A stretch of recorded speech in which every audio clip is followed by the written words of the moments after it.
يا شرسة يا عضاضة. كده شوهتني. مراد، الحمد لله على سلامتك يا حبيبي، نورت بيتك. الحقني يا مراد، شايف الحيوانة دي عملت فيا ايه؟ طب والله لو غلطت تاني لكن واكلة دراعك التاني. انت لازم تطردها من هنا حالا. مراد، فريدة ما عملتش حاجة، نانسي اللي استفزتها. انا ما استفزتش حد، بطلي انت تتهميني بحاجات كدابة. ما تخرسي بقى، انت هتقل ادبك على اللي اكبر منك وكمان تبقى عمتك. تربية ناقصة. انا قلت كده بصوت واطي ولقيت مراد سمعني ولقيته جه ناحيتي ووشه كله غضب. هو انت ايه اللي خلاكي تعملي كده؟ فاكرة نفسك بلطجية؟ ليه؟ ما انا بقول لك ايه يا بتاع انت، انا ما يفرقش معايا اللي هتقوله ولا حتى اللي هتعمله، ثم انك مالكش دعوة بيا وما فيش بيني وبينك اي حوارات اصلا. وعلى رأي المثل، جزرة وقطمها جحش. يلا بقى طير انت عشان دماغي مش رايقة السعادي، ويا ريت تاخد في ايدك العرسة اللي وراك دي عشان انتوا خنقتوني. هي قالت كده ومراد ملامحه كلها اتغيرت. الله يخرب بيتك يا فريدة، مين اللي هينقذك من ايده دلوقتي؟ بقى انا جحش؟ ايوه، مش انت اللي ابتديت تبقى جحش. يا لهوي عليك يا فريدة، انت قلت ان هو جحش؟ يخرب بيت غبائي. ايه ده ماله ده بيتحول ولا ايه؟ استر يا اللي بتستر. الظاهر انك مش بس مجنونة، ده انت عايزة تتربي من اول وجديد. انا مش متربية؟ لما تبقي بتغلطي فيا واكتر من مرة وكمان بتطرديني من بيتي تبقي عاوزة تتربي. هو انت مين اللي ادالك حق تغلط فيا وفي تربيتي؟ انت تعديت حدودك معايا قوي. انا اللي تعديت حدودي برضو؟ امال اللي انت بتعمليه ده اسمه ايه؟ قاعدة في بيتي وبتاخدي مرتب من فلوسي وبتشتميني وعايزة تطرديني من بيتي وشايفان انا اللي بتعدى حدودي؟ انت بتفرضي نفسك عليا بدون اي وجه حق، كأنك واحدة مهمة عندي وانت اصلا ولا حاجة. اوعي تفتكر عشان سمحتلك تقعدي هنا وانا مشيت يبقى هتقدري تلوي دراعي بوجودك. ده انا ممكن اتعامل معاكي بطريقة تخليكي تكرهيني وتكرهي تشوفي وشي بعدها. قلت لها كده وكنت واقف بغلي من جوايا من الغضب، واتفاجئت برد فعلها اللي كله ثقة. وقفت قدامي وربعت دراعها ولقيتها بتقولي: وليه؟ ايه اللي خلاك تفكر ان فرض نفسي عليك؟ هو انا اللي اقتحمت بيتك وطلبت منك تسيبه غصب عنك؟ وبعدين ده انت اللي طلبت مني اشتغل عندك من الاول، مش انا اللي كنت هموت واشتغل عندك يعني. ده انت تحمد ربنا اصلا اني اتنزلت واتوضعت عشان اوافق بعرضك. اما بقى عن تاني مرة لما رجعت فانت مالكش انك تتحكم فيا، لان ببساطة كده ما رجعتش علشانك. انا لو رجعت عشان نيرو. من الواضح كده انك شاربة جرعة ثقة زيادة وما تعرفيش انا كنت ايه قبل ما اكون رجل اعمال محترم بيتعامل بعقلانية. خليني بقى ارجع ل7 سنين لورا. اعتقد ان الشخصية دي مناسبة انها تتعامل معاكي، وانا حاسس انك محتاجة تتروقي. مش انت قلت انك مش في المود؟ احي، ده ناوي يعمل فيا ايه ده؟ الله يخرب بيته. هيدفني ولا هيعلقني على باب القصر ولا هيدفني بالمكان اللي انا واقفة فيه؟ كنت واقفة ومغمضة عيني من الرعب ومستنية اللي هيحصل فيا. ساكتة ليه؟ في لسانك اللي كان اطول من ملعب الجولف. ها؟ ده انا كنت بهزر معاك. انت خلقك كنس كده ليه؟ ما تخليه ستريتش. نعم، هو انا واقف العب معاكي؟ خلاص يا مراد اهدى، هي اكيد ما تقصدش. كل مرة ما تقصدش، امال هي بتعمل كده ليه طالما ما تقصدش؟ طب عليا النعمة تستاهل كل كلمة قلتها واقصدها كمان. بس دي مختلة، اول مرة قابلتها فيها وقعت لي تليفوني واتخانقت معاها. ما كنتش اعرف انها مجرد خدامة. انا مش خدامة، وانت واحدة قليلة الذوق والاحترام عشان انا جيت واعتذرتلك وانت طلعتي واحدة متكبرة وشتمتيني. قلت لها كده وسبتهم وطلعت اجري على بره. فريدة استني يا فريدة ارجوكي. هو انت ايه اللي عملتي ده؟ انت ازاي تقولي لها الكلمة دي؟ مش تحسني الفاظك؟ احسن الفاظي؟ يعني عاجبك اللي هي عملته فيا ده؟ لا بقولك ايه، انا متأكد ان انت اللي بدأتي، فما تحاوليش تمثلي عليا دور الضحية. انا ما بمثلش عليك، وانا غلطانة اني جيت اسأل عنك حتى بعد اللي عملته مع معتز اخويا. وانا ما طلبتش منك انك تيجي وتسألي، واللي يجي هنا لازم يحترم اهل البيت وضيوفهم، غير كده ما يلزمنيش. قال لي كده وسابني ومشي. مراد رجع الفيلا من تاني. انا مبسوطة قوي. مبروك. انا عارفة انك متضايقة من نانسي ومن اللي عملته معاكي، بس للأسف هي كده شايفة نفسها على كل اللي حواليها.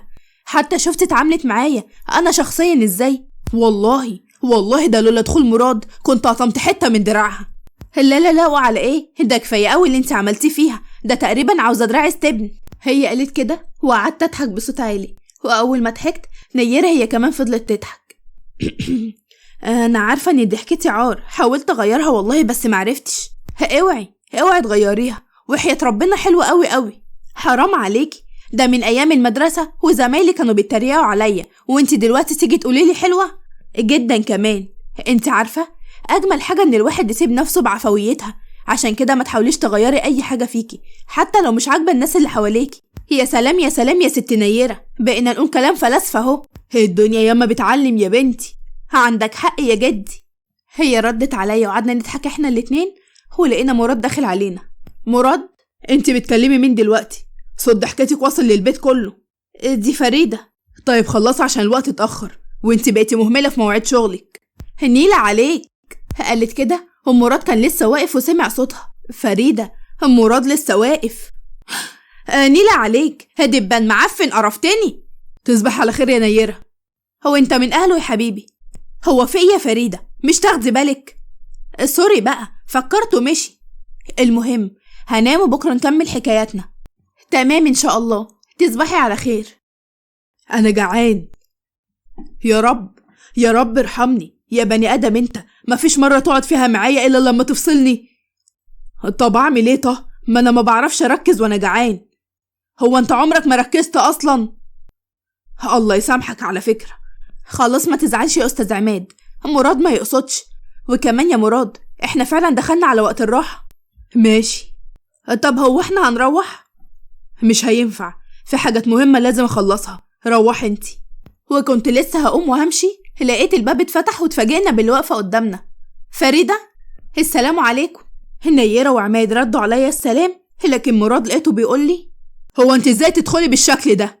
تجاهلته تماما وقلت لنيرة قال بقولك يا نيرو، عايزاك في كلمتين الله يباركلك. هو مش انا بكلمك؟ هو انا بقى مش بكلمك. حاولت اكتم ضحكتي بالعافية وبعدين قلت لها خير يا فريدة، انا لما لقيتك اتأخرتي خفتك لحسن تجيبي اكل من بره، والحاجات دي غلط على معدتك، فجبتلك الغدا بتاعك معايا انتي وبس. يا سيدي، وانا اقول ريحة السجق والكبدة دي جاية منين؟ ده انا شاممها من على بعد 10 متر. وبعد كده خد الصندوق اللي فيه الاكل وفتحه. الله اكبر، تسلم ايدك من قبل ما ادوق. وكنت لسه همسك الرغيف واقول بسم الله لقيت مراد بيقول لي انت هتاكل هنا؟ امال فين؟ اول ما قلت له كده لقيته بصلي فضل يجز على اسنانه. خلاص فهمت، وخدت صندوق الاكل وكنت خارج بيه. استنى هنا يا عماد، انت هتاخد الاكل كله؟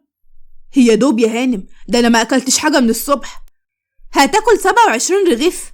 هو انت بتسمي عيش الايام دي ارغفه؟ ده بقى قد اللقمه، ده انا ودني اكبر منه اساسا. ودنك فعلا كبيره، خليها تعمل دايت. انا قلت له كده ونيرة فضلت تضحك. مراد بصلها البصه كتمها. اطلع بره يا عماد. وقبل ما يطلع كان واخد شويه اكل في شنطه بلاستيك وخرج بيها وهو عمال يبرطم بالكلام. اما تقعدي يا فريده كلي معانا.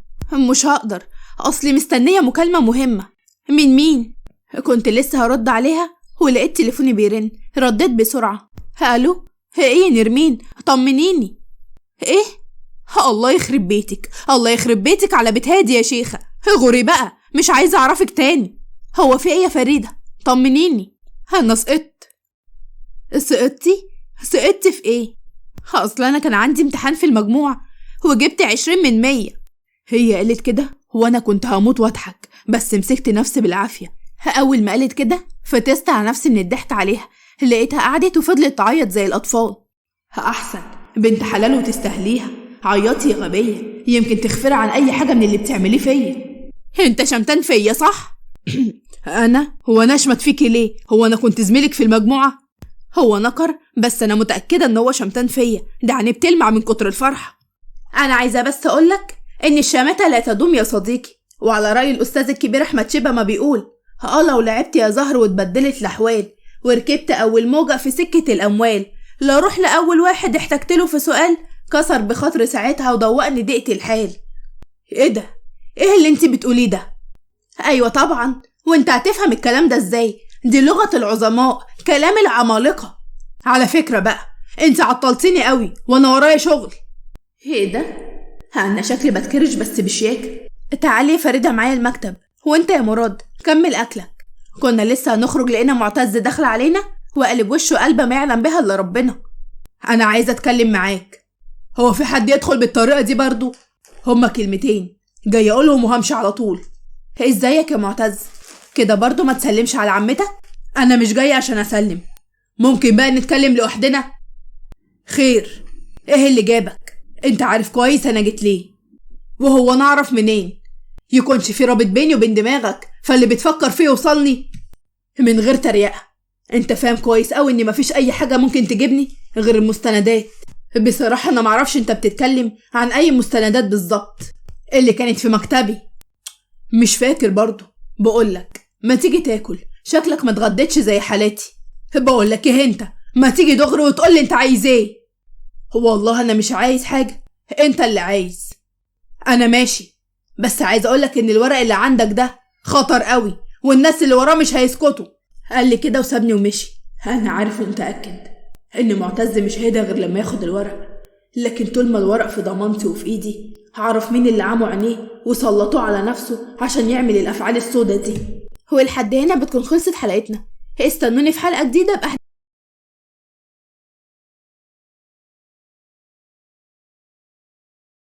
لكم إشعار لكل قصة جديدة.